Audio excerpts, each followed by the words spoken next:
คงอยู่กับคนลาวเฮาตลอดไปเนาะให้สมกับที่เพิ่นว่าเนาะประเทศเฮานี่เป็นประเทศดินแดนล้านสร้างเจ้าไม่แล้วซึ่งว่าจุดประสงค์ของการจัดงานอยู่ในครั้งนี้ก็เพื่อเป็นการเสริมขยายฮิตของประเพณีคือดังที่พวกเขาได้นำเสนอผ่านไปเป็นการส่งเสริมฮิตของประเพณีของประชาชนลาวบรรดาเผ่าที่ได้มีวิธีการดำรงชีวิตติดพันกับช้างมาแต่ดึกดำบรรพ์และก็เพื่อให้ทุกคนในทั่วสังคมได้รับรู้ถึงประวัติความเป็นมาเกี่ยวกับช้างให้ไล่ขึ้นแล้วพร้อมกันอนุรักษ์ปกปักรักษาช้างให้มีความยืนยงคงตัวอยู่กับคนลาวของพวกเขาตลอดไปและเพื่อเป็นการโฆษณาส่งเสริมการท่องเที่ยว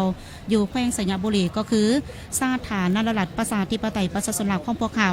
เพื่อให้นักท่องเที่ยวทางภายในและต่างประเทศเขามาเทิงแหล่งท่องเที่ยวก็คืองานมหกรรมบุญช้างให้ยิ่งใหญ่และก็ไล่ขึ้นกว่าเก่าเจ้าลำดับต่อไปเนาะตอนนี้สร้างก็เริ่มเข้าสู่สนามเพื่อว่าจะทำการแสดงนะเป็นสุดทมิตรก็คือ11รายการที่ว่าสร้างกำหูจะได้ออกมาแสดงให้ท่านผู้ชมได้รับชมกัน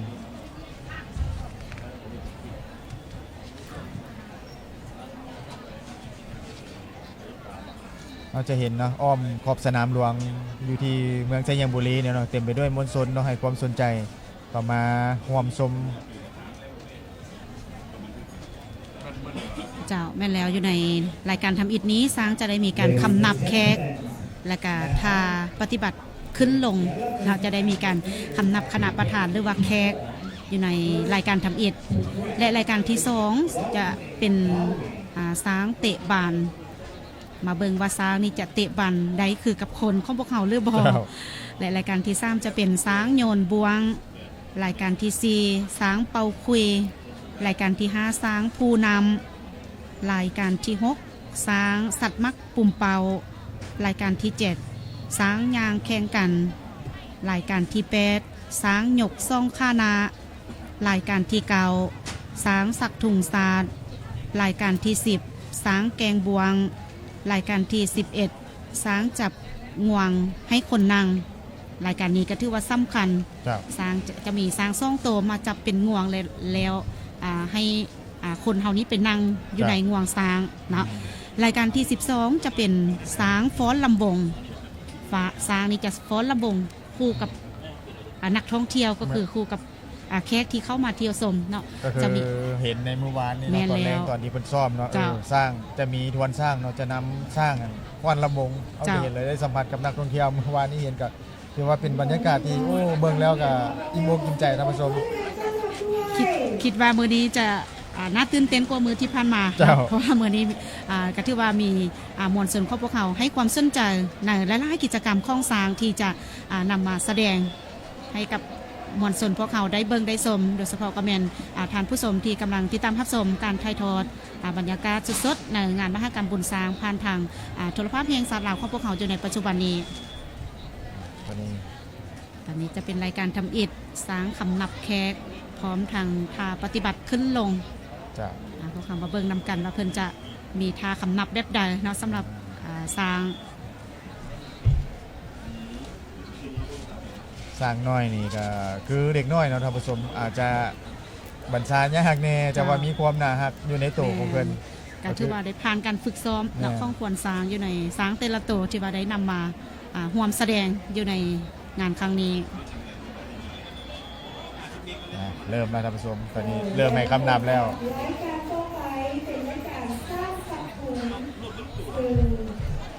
ารที่นักแสดงโดยเลขที่28ซึ่งระบาดในภาษาเป็นภาษาผีเป็นซากของพันกรตัวซากเป็นพันกรมาจากลำดับต่อไปเนาะก็จะเป็นการแสดงตัวที่1เนาะก็คือสร้างสักถุงนี่เป็นก็เป็นสร้างใส่หมายเลข43ท่านผู้ชมหมายเลข43มีชื่อว่าแม่น้ำตาลอายุ5ปีเป็นสร้างของทานพรวันสร้างซื้อทานพรแล้วก็มาจากบ้านน้ำมอกเมืองทงมีไซนี่มีเอกลักษณ์แต่คือเขาได้นำเสนอไปในเบื้องต้นเนาะก็ถือว่าได้เข้ามาร่วมในงานมหกรรมบุญสร้างของทุกๆปีเนาะเมืองทงมีไซเ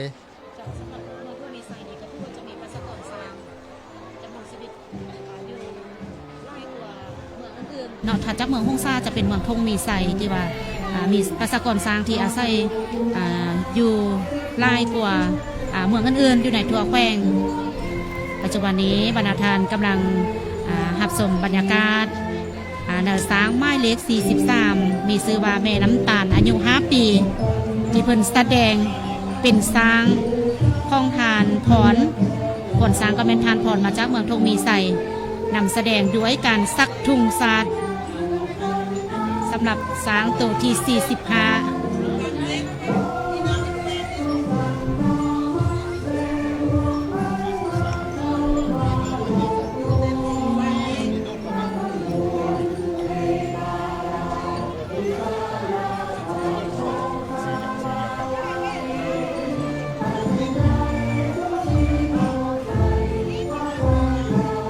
ถือว่าเป็นภาพที่ประทับใจและน่าหักสร้างก็สามารถซักทุ่งได้คือกับคนของพวกเขาเนาะที่ว่าสามารถซักทุ่งแล้วก็เคารพทุ่งซาดก็คือมีความสามารถอันนี้ก็ถือว่าเป็นความสามารถของควรสร้างเราที่ว่าสามารถฝึกสร้างออกมาได้ดีสามารถบังคับบัญชาสร้างได้ก็คือเมืองทงมีไซเนาะมีคำขวัญว่าเมืองทงมีไซเมืองสร้างนังสามหิวลือซาทงนาใหญ่กว้างใหญ่ขวางหวงเขาใหญ่สนัยดังฟังลำสั่นก้อมแคนดินแดนกองปึงกระนึงบุญบังไฟสุขใจพัฒนาอันนี้เป็นคำขวัญของเมืองทงมีไซ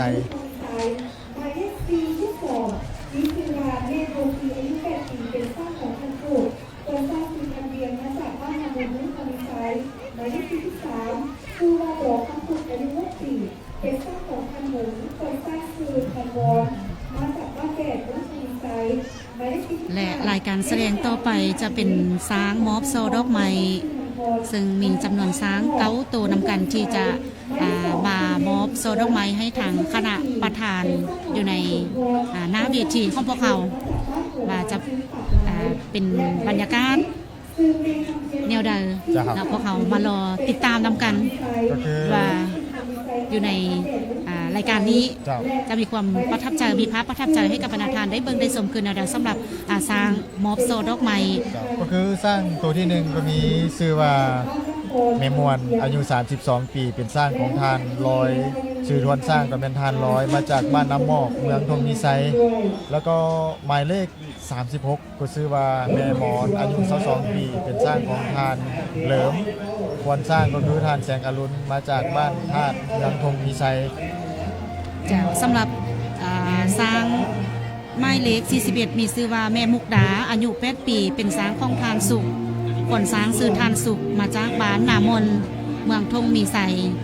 สร้างไม้เล็ก42มีชื่อว่าแม่บัวสีอายุ8ปีเป็นสร้างของทานพุทธ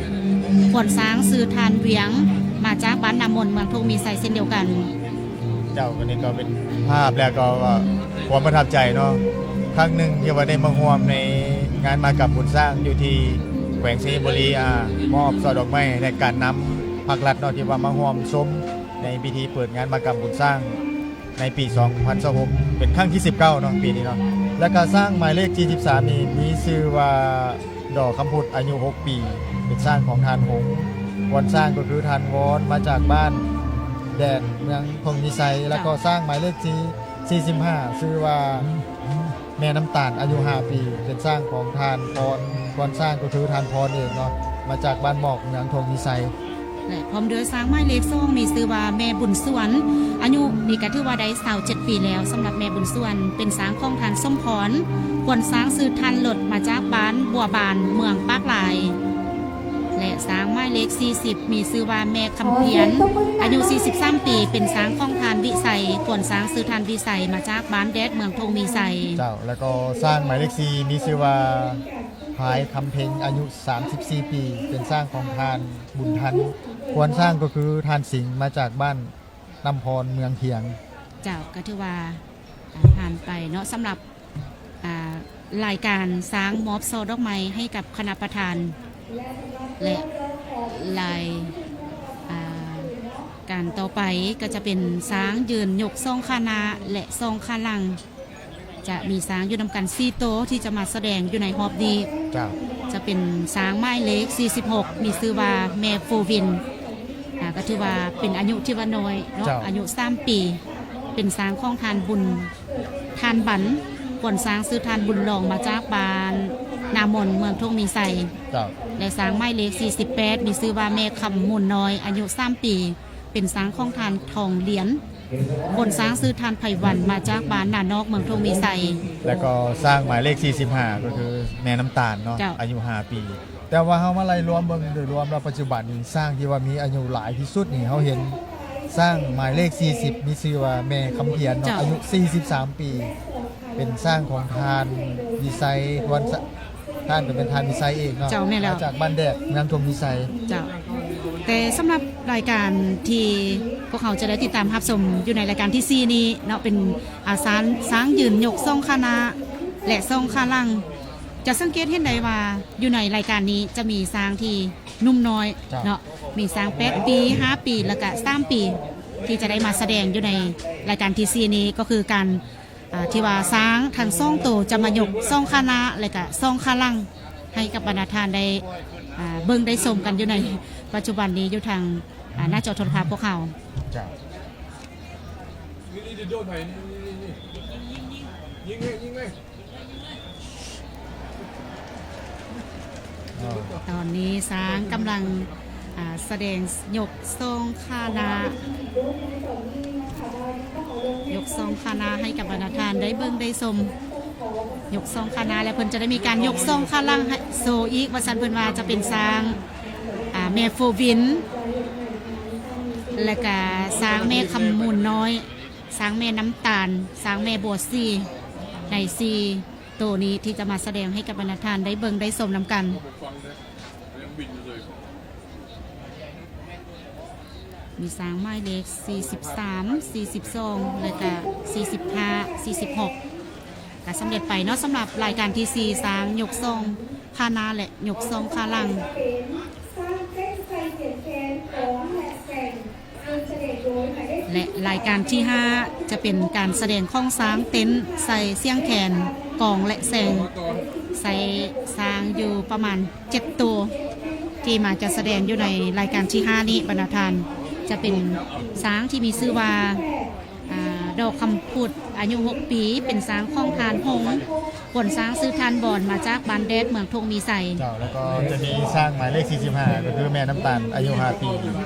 เป็นสร้างของทานพรคนสร้างก็เพิ่นเองเนาะมาจากบ้านหมอกเมืองทงมีไซ เจ้าและก็ช้างไม้เล็ก42มีชื่อว่าแม่บัวสีอายุ8ปีเป็นช้างของทานกูดผลช้างซื้อทานเวียงมาจากบ้านนำมนเมืองทงมีไสไม้เล็ก41มีชื่อว่าแม่มุกดาอายุ8ปีเป็นช้างของทานสุขผลช้างคือซื้อทานสุขมาจากบ้านนำมนเมืองทงมีไส เจ้าแล้วก็สร้างหมายเลข44มีชื่อว่าแม่คำมุนใหญ่อายุ5ปีเป็นสร้างของทานเบิร์นวันสร้างก็เป็นทานคำพูมาจากบ้านธาตุเมืองทงมีไซแล้วก็หมายเลข48ก็คือแม่คำมุนน้อยอายุ3ปีเป็นสร้างของทานทองเรียนวันสร้างก็เป็นทานไทวันมาจากบ้านน้ำหมอกเมืองทงมีไซตอนนี้ก็บรรยากาศแล้วตอนนี้ท่านผู้ชมเขาจะเห็นแล้วบรรยากาศการสร้างป้อนใส่เสียงแคน เจ้าอันนี้ก็ถือว่าเป็นการผ่านขบวนการฝึกซ้อมของขวนซางที่ได้มีการฝึกซ้อมมาแสดงอยู่ในมื้อเปิดพิธีอย่างเป็นทางการในงานมหกรรมบุญซางในรายการนี้เป็นรายการที่5ช้างเต็นท์ใส่เสียงแขนกองและแซงใส่จำนวนช้างก็7ตัวคือดังที่พวกเขาได้นำเสนอให้กับท่านผู้ชมพวกเขาได้รับรู้เนาะว่ามีลายตัวที่ว่าได้มาแสดง เจ้า บางช้างบางตัวนี้จะเข้าแสดงอยู่ในรายการเนาะโดยเฉพาะกับแมนช้างแม่บัวซี่อายุ8ปีนี่ก็คือว่าซ่องรายการแล้วรายการที่3ก็มาแสดง เจ้า อยู่อันนี้ก็ถือว่าเป็นช้างที่สามารถฝึกซ้อมได้ง่าย จ้ะ แล้วก็ได้รายการ ก็คือจากข้อมูลเนาะจำนวนสร้างที่ว่าเขามาร่วมในงานมหกรรมบุญสร้างในปีนี้ก็แม่น50ตัวเนาะแล้วก็ใน21รายการแสดง เจ้าแม่นแล้วทางนี้ก็เพื่อเป็นการล้ำลึกถึงคุณงามความดีแล้วก็คุณประโยชน์ของช้าง ตั้งแต่อดีตจนถึงปัจจุบันพวกเขาที่ว่าได้มีการถือเอาการอนุรักษ์ปกปักรักษาสร้างเป็นสิ่งที่สำคัญบรรณาทานหยุดเซอร์ให้งานรักแก่สร้างแล้วก็หั่นเอาสร้างมาเป็นสร้างท่องเที่ยวเพื่อเป็นการดึงดูดเอานักท่องเที่ยวเข้ามาเที่ยวชมแขวงสยามบุรีพวกเขาทั้งนับมือนับไล่เคินปัจจุบันนี้บรรณาทานก็ถือว่าติดตามภาพชมในรายการที่ 5 เป็นการแสดงของสร้างเต็นท์เซอร์เสียงแคนกองและแซง เพราะว่าในมือพิธีเปิดตัวจริงนี่เพิ่นจะให้มวลชนได้ไปสัมผัสบ่กับตัวสร้างเนาะก็คือเมื่อวานนี้เราจะเห็นว่าเพิ่นจะให้มวลชนได้ไปสัมผัสได้ไปฟ้อนระบมกับตัวสร้าง เจ้าน่าจะเป็นรายการต่อไปนี้ที่จะได้มอบให้กับมวลชนของพวกเขาที่ว่ามีความสนใจเนาะหรือว่าอาสาสมัครเดินเที่ยวที่ว่ามีความสนใจอยากจะไปฟ้อนลำวงคู่กับสร้างอยู่ในรายการที่6นี้บรรณาทานเป็นการฟ้อนลำวงในการสร้างในกระจิตโตจะได้มีการฟ้อนลำวงร่วมกันซึ่งจะนำแสดงโดยสร้างไม้เหล็ก43มีซื้อว่าดอกคำพุดอายุ6 ปีเป็นสร้างข้องพันหงคนสร้างซื้อทันบอนมาจากบ้านแบดเมืองโพมีใสและก็ไม้เหล็ก45มีซื้อว่าแม่น้ำตาลอายุ5 ปีและไม้เหล็ก42มีซื้อว่าแม่บัวสีอายุ8 ปีแล้วก็หมายเลข41ก็แม่นชื่อว่าแม่มุกดาอายุ8 ปีเป็นสร้างของทานซุกทวนสร้างก็แม่นทานซุกเองเนาะมาจากบ้านนามนเมืองตรงมีไซหมายเลข44ก็มีชื่อว่าแม่คำมูลใหญ่อายุ5 ปีเป็นสร้างของทานเบิร์นทวนสร้างก็แม่นทานคำบูมาจากบ้านธาตุเมืองตรงมีไซหมายเลข48ก็แม่นชื่อว่าแม่คำมูลน้อยอายุ3 ปีเป็นสร้างของทานทองเรียนทวนสร้างเป็นทานไมวันมาจากบ้านน้ำหมอกเมืองตรงมีไซแล้วก็หมายเลข46ก็แม่นชื่อว่าแม่โควินอายุ3 ปีเป็นสร้างของทานปั่นทวนสร้างกุศลทานบุญหลองมาจากบ้านน้ำมนเมืองตรงมีไซเจ้าบรรยากาศตอนนี้ก็ถือว่าเป็นรายการแสดงของสางคำฮู้สางฟ้อนลำวงคู่กับคนเฮาบรรณาทานซึ่งนำสางจำนวน7 ตัวซึ่งอันนี้ก็ประกอบมีดอกคำพุดแล้วก็แม่น้ำตาลแม่บัวสีแม่มุกดาแม่คำมุนยาแม่คำมุนน้อยแม่โฟวินที่ได้มาลำวงให้กับพวกเขาได้เบิ่งได้ชมกันอยู่ในปัจจุบันนี้พิธีกรเขาก็ประทับใจนำเนาะเพราะว่าเบิ่งภาพแล้วไล่ทานกับยักษ์จังหวัดสัมผัสเบิ่งว่ามื้อนี้สร้างกำฮู้นี่สิมีไผเนาะจกของส่งให้สร้างกำฮู้บ่มื้อนี้เมื่อว่าเป็นของขวัญของรางวัลให้แก่สร้างกำฮู้เนาะก็คือเฮาฮู้เนาะสร้างเป็นสัตว์เนาะถ้าว่าจะสอนให้กำฮู้ได้บัญชาได้บอกได้นี่ก็บ่แม่นง่ายก็ถือว่าผ่านขั้นตอนการฝึกฝนล่อๆมาเป็นอย่างดีเนาะอยู่ในแต่ละรายการของการแสดงอยู่ในงานมหกรรมบุญสร้างอยู่ในทุกปีกิจกรรมนี้ก็ถือว่ามีการเพิ่มขึ้นเพราะว่าจะเป็นสร้างแกงบวงสร้างสัตว์ทุ่งขึ้นเสาแล้วก็สร้างสัตว์นักปุ่มเป่าโยนบวงเกิดจังซี่ก็ถือว่าเป็นกิจกรรมอันมากๆที่ว่าได้มาแสดงให้กับบรรดาทานได้ติดตามรับชม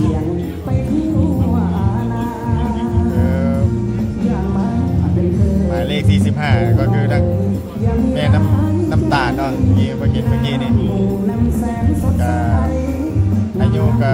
ยังแค่5 ปีเนาะอายุเพียงแค่5 ปีหมายเลข44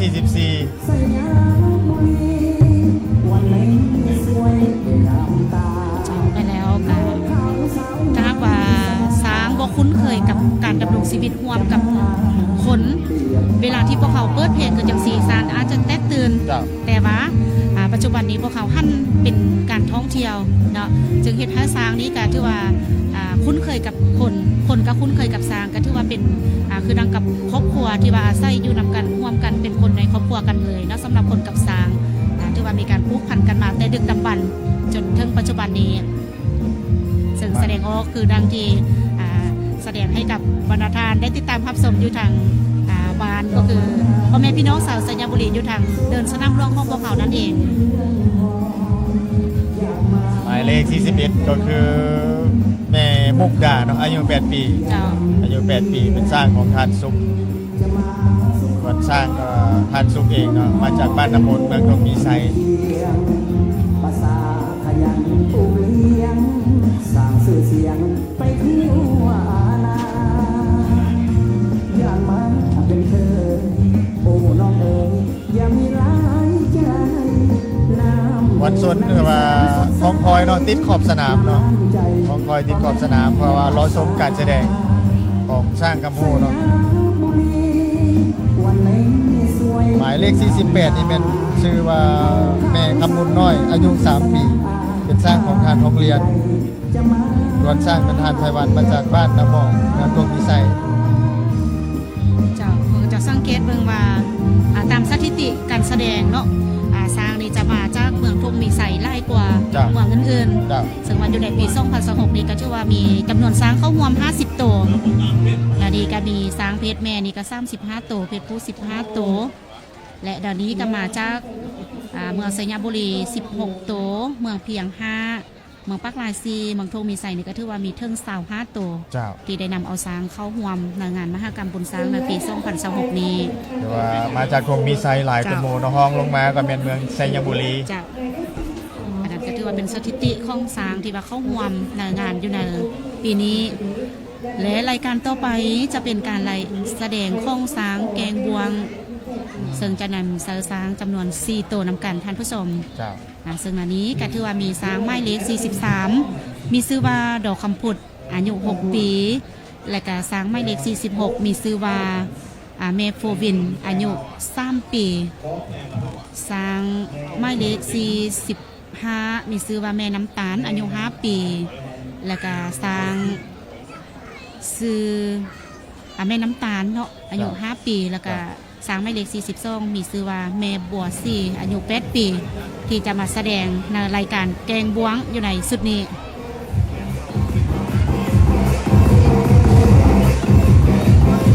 ก็ถือว่าเป็น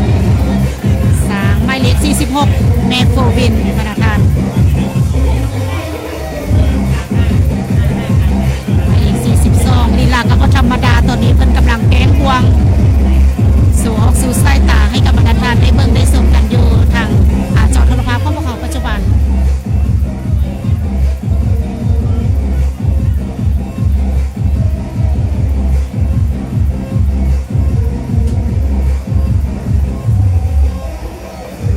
วันสร้างกับพยายามให้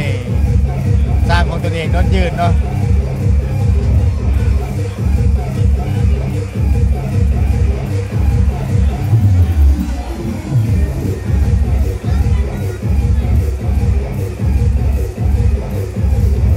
ช้างไม้เล็ก45แม่น้ำตาลอายุ5ปี ถ้าเป็นคนก็ถือว่าจะเป็นเน็ตไอดอลจะมาสังเกตเบิ่งว่าอยู่ในแต่ละรายการเพื่อจะได้เข้าร่วมสำหรับช้างไม้เล็ก45แม่น้ำตาลอายุเพียงแต่5ปีเท่านั้น สร้างที่ว่ามีอายุหลายคนหมู่ที่ว่าเอามาแสดงนี่ก็เป็นหมายเลข40แม่คำเพียรเนาะอายุ จ้ะ 43 ปี จ้ะ แล้วก็เฮาเบิ่งจากสร้างที่มาแสดงน้อยสุดเป็นอายุ3 ปี เจ้ามาแล้วก็ถือว่าผ่านไปในรายการช้างแกงบวงช้างจำนวน4ตัวรายการต่อไปจะเป็นรายการช้างสัตว์ม้ากลุ่มเป้า4ตัวซึ่งรายการนี้ก็ถือว่าจะมีช้างไม้เล็ก36มีชื่อว่าแม่มอนอายุ24ปี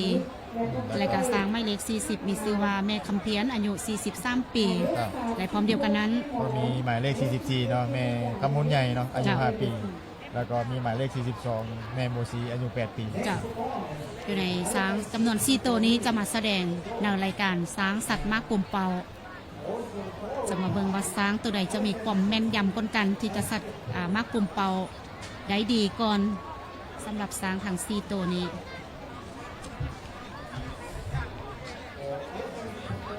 คือปัจจุบันนี้เนาะเรากำลังรับชมการถ่ายทอดสดพิธีเปิดงานมหกรรมบุญสร้างประจำปี 2026 ครั้งนี้เป็นครั้งที่ 19 ที่แขวงชัยบุรีนะได้ปฏิบัติกันมาก็คือเป็นปังบุญใหญ่เนาะของปวงชนลาวเฉพาะกันเป็นชาวแขวงชัยบุรีเนาะได้พร้อมเพรียงเคียงหน้ากันจัดขึ้นไม่ได้ทุกปีอยู่ในระยะกลางเดือนกุมภาเบิ่งว่า ที่ตัวสร้างเนาะผู้ใดจะสัตว์เข่าเป้า เจ้าว่าตัวใดจะสัตว์เข้าเป่ากันก่อนเนาะหรือว่าสัตว์ใดแตกไล่กลัวกันสำหรับสร้าง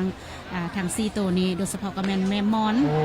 แม่คำเพียนแล้วก็แม่คำมุนใหญ่แล้วก็แม่โบซี่จะมีสร้างอายุ5ปี8ปี43ปีแล้วก็สร้างอายุ24ปีในสร้าง4ตัวนี้จะแม่นสร้างน้อยหรือว่าสร้างใหญ่หรือว่าสร้างอายุน้อยอายุหลายอย่าไล่บ่สำคัญว่าสันเพิ่นว่าสแต็กไล่เอาเป็นพอว่าสันเพิ่นว่าสำหรับไม้เล็ก42สัตว์ไปได้อยู่ในแม่โบซี่อายุ8ปีในรายการนี้ หมายเลข40นี่ก็เป็นแม่คำเพียนเนาะ จ้ะ อายุ43ปีอายุหลายคนหมู่เลยที่มาร่วมในปีนี้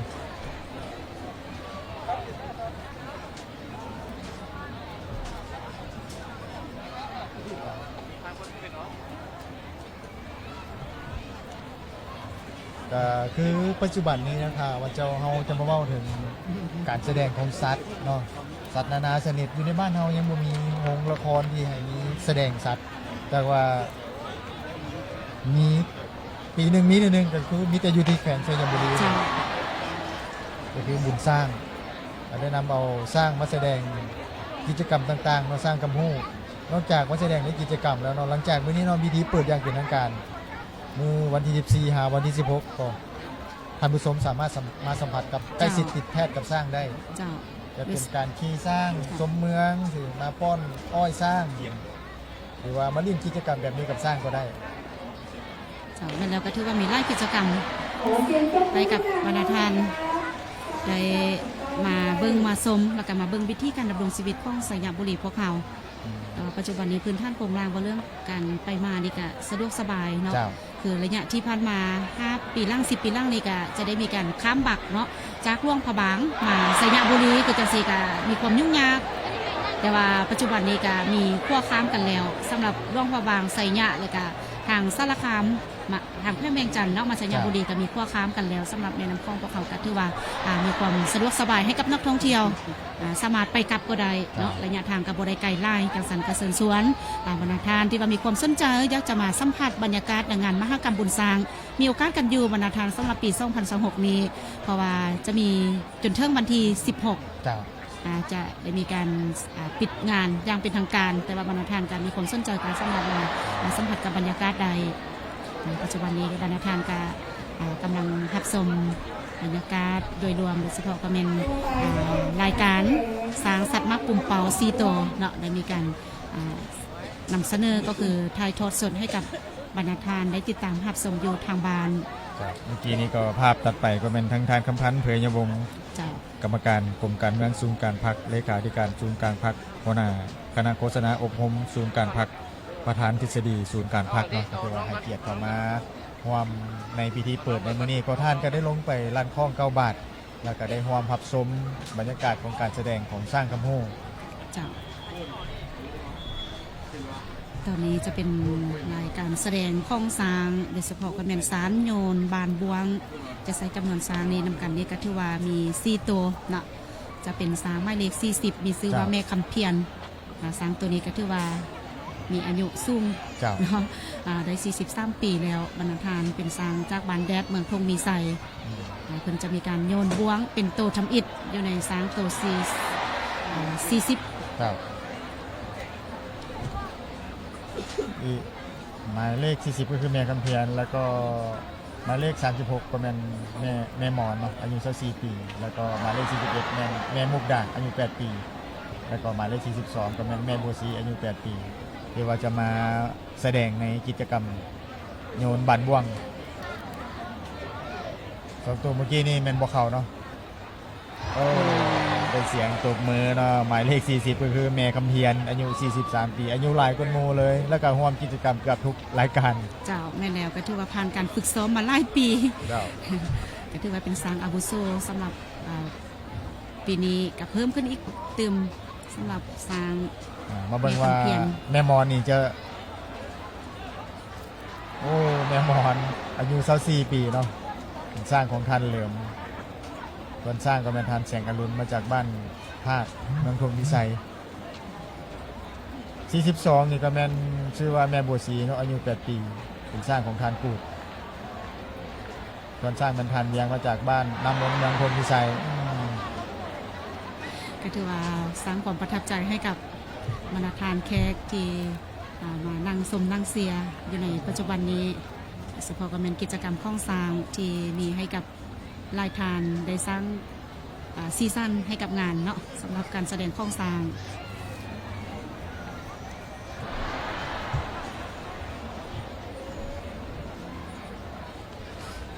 สยามบุรีเขานี่เด่นนอกจากงานมากำบุญสร้างแล้วก็มีอยู่เมืองเพียงบุญกองเขาเนาะของ เจ้า เรา แม่นแล้ว แล้วก็ผู้ใดที่ว่าได้มาสัมผัสอยู่ที่แขวงสยามบุรีได้มีอาหารที่นำเสนอให้ได้ชวนชิมนี่มีอาหารอย่างไงอยู่ที่แขวงสยามบุรีเขาที่เป็นเอกลักษณ์ โอ้สำหรับเอกลักษณ์ก็จะเป็นนั่งยำเนาะนั่งยำแล้วก็เป็นเล้าข้าวคือจะเป็นเอกลักษณ์ของสยามบุรีสามารถจับต้องแล้วก็ถือเป็นข้องฟ้าข้องตอนใด ครับ อันนี้ก็ถือว่าเป็นเอกลักษณ์ของสยามบุรีพวกเขา ก็คือสยามบุรีเนาะนอกจากบุญสร้างเนาะก็หลายๆเมืองก็มีแหล่งท่องเที่ยวเนาะ แม่นแล้ว ของแต่ละท้องถิ่น จะก็ถือว่าผ่านไปสำหรับรายการที่เก้าสร้างโยนบานบวงและรายการต่อไปบรรดาท่านจะได้รับชมสร้างภูนำซ้ำโตวซึ่งจะนำสร้างหมายเลข39มีชื่อว่าแม่บุญมีอายุ34ปีเป็นสร้างของทานหงคนสร้างซื้อทันบีซีจากบ้านแดดเมืองทงมีไซ แล้วก็มีหมายเลข36ก็ เจ้า คือซื้อสร้างว่าแม่หมอนอายุ24ปีเป็นสร้างของท่านเลิมเนาะก่อนสร้างกันท่านแสงอรุณมาจากบ้านธาตุเงินทงมีไซแล้วก็สร้างหมายเลข2มีชื่อว่าแม่บุญสวนอายุ24ปีเป็นสร้างของท่านสมพรก่อนสร้างก็เป็นท่านรถมาจากบ้านบัวบ้านเมืองปากหลายโอ้ จ้ะ เขาจะมาเห็นสร้างอีกหนึ่งตัวเนาะที่วันนี้อายุหลายก็คือแม่บุญมีเนี่ยเนาะหมายเลข39 34ปีด้วยกัน เบิ่งว่ากิจกรรมนี้สร้างจะไปผู้นำเซอร์นักท่องเที่ยวหรือว่าจะผู้นำใส่ ควรสร้างเองบอตอนนี้กำลังแสดงกันอยู่เป็นการแสดงข้องสร้างทางซ้ำตัวและการสร้างจะมีการผู้น เมื่อวานนี้คือข้าพเจ้าเนาะได้มานั่งชมในการซ่อมของสร้างเนาะมีตัวหนึ่งรายการหนึ่งที่มาสร้างใส่หมวกเนาะอันผู้คุมเพิ่นจะบอกว่าเอาเพิ่นว่าให้เลือกเอาหมวกใส่ผู้ที่งามที่สุดเด้แต่วันนี้ผู้สาว2คนเพิ่นบ่ใส่นะเพิ่นเอาไปใส่ผู้ที่ว่ามีอายุหลายกว่าก็ได้ห้องเสียงตรงมือเบิ่งว่ามื้อนี้จะได้ ำ เบิ่ง มาเบิ่งบรรยากาศนำกันเนาะตอนนี้จะผู้ใส่สร้างกันเอง เป็นรายการที่10กันแล้วท่านผู้ชมเป็นอีกหนึ่งรายการที่สร้างความประทับใจและก็ได้ลุ้นนำกันว่าช้างจะไปผู้นำใส่ขนช้างเองหรือว่าจะผู้ใส่กับผู้เบิงผู้ชมอยู่ทางซ่องฟักทางเดินสนามหลวงเขาพวกเขา ก็คือใกล้ๆกับสนามหลวงมันจะมีแม่น้ำ จากแม่แล้วแม่น้ำฮงจะเป็นแม่น้ำไส้หลักของสายยามบุรีพวกเขา จ้า ในการดำรงชีวิตเนาะเพราะว่าแม่น้ำไส้นี้ก็เป็นแม่น้ำไส้หลัก ต่อไปเขาเป็นการแสดงสร้างไส้หมวก จากกระทืบว่าผ่านพ้นไปในรายการที่10สร้างผู้นำและรายการต่อไปบรรดาท่านจะได้รับชมการแสดงข้องสร้างที่จะมาแสดงในรายการสร้างไส้มวกให้คนส่งโตวซึ่งอันนี้ก็มีสร้างหมายเลข45มีชื่อว่าแม่น้ำตาลอายุ5ปีเป็นสร้างของทานพร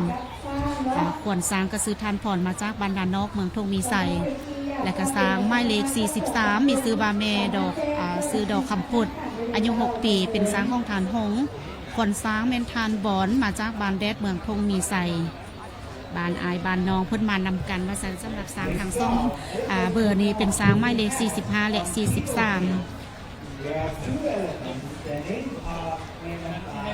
จะได้มีการใส่หมวกให้กับคนเนาะสำหรับรายการนี้ เบิ่งว่าจะได้ไปเป็นอาสาสมัครเนาะที่จะลงมาให้สร้างเอาหมวกไปใส่ให้เนาะ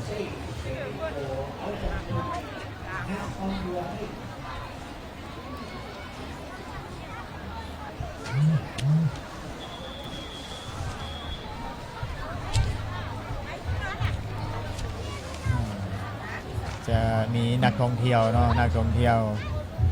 ลงไปร่วมกิจกรรมในการใส่หมวกสร้างใส่หมวกเนาะ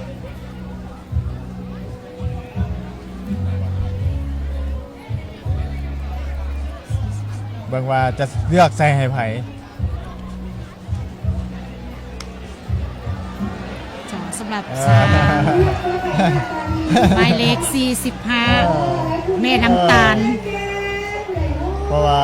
วันสร้างจะบอกว่าให้เลือกใส่ให้ใส่ผู้หน้าตาดีที่สุด เออ ถือว่าเลือกส้มใจเนาะสำหรับแม่ดอกคำพุดแล้วก็แม่น้ำตาลเพิ่นมาเลือกใส่หมวกให้กับสาวงามทางซ่องรองโดยเฉพาะกันเป็นสร้างใส่หมวกให้กับคนในรายการที่11รายการที่12รายการต่อไปเนาะบรรณาทานจะได้รับชมรายการข้องสางแต้มฮูปซึ่งจะนำใส่ปัจจุบันนี้เพิ่นว่ายังบ่แล้วเธอยังเลือกอยู่ว่าซั่นเพิ่นว่ายังเลือกอยู่ เออ ว่าจะใส่ให้ไพ่ดีสำหรับแม่น้ำตาลอายุ5 ปีกับดอกคำพุด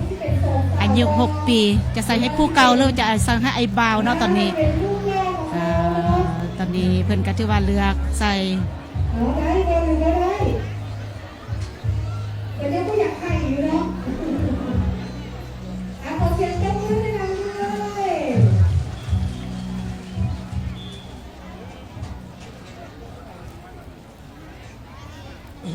เราขอบคุณ